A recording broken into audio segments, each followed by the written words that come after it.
रिक्षा चालकाच्या भाच्याचा 6 जणांनी केला निर्घुण खून। नाशिकमधील पाथर्डी गावातील घटना।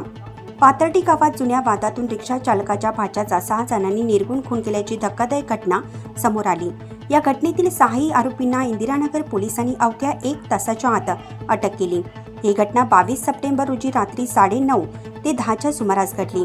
नटेश विजय साळवे, राहणार विल्लोळी, तालुका नाशिक असं खून झालेल्या तरुणाचं नाव आहे। नटेश हा रिक्षा चालक शशिकांत रामदास गांगुर्डे, वय वर्ष 26, राहणार संघर्षनगर, नाशिक यांचा भाचा होता।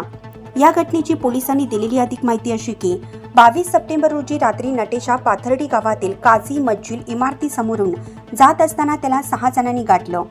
जुन्या वादातून आरोपींनी नटेशला धारदार शस्त्राने वार करत त्याचा जागीच खून केला। ही घटना पाहून परिसरात भीतीचं वातावरण पसरलं। घटनेची माहिती मिळताच इंदिरानगर पोलिसांनी घटनास्थळी धाव घेतली। पोलिसांनी शशिकांत गांगुर्डे यांच्या फिर्यादीवरून गुन्हा दाखल करत तपासाला सुरुवात केली। पोलिसांनी अत्यंत तात्काळ कारवाई करत यश उर्फ आयुष दोंते, प्रफुल्ल दोंते, दुर्गेश शार्दूल, रोहित वाघ, गौरव दोंते आणि करण बावळ अशा 6 आरोपींना 1 तासाच्या आत अटक केली। या घटनेचा पुढील तपास पोलीस निरीक्षक अशोक शर्माळे यांच्या मार्गदर्शनाखाली उपनिरीक्षक सोनार करत आहेत।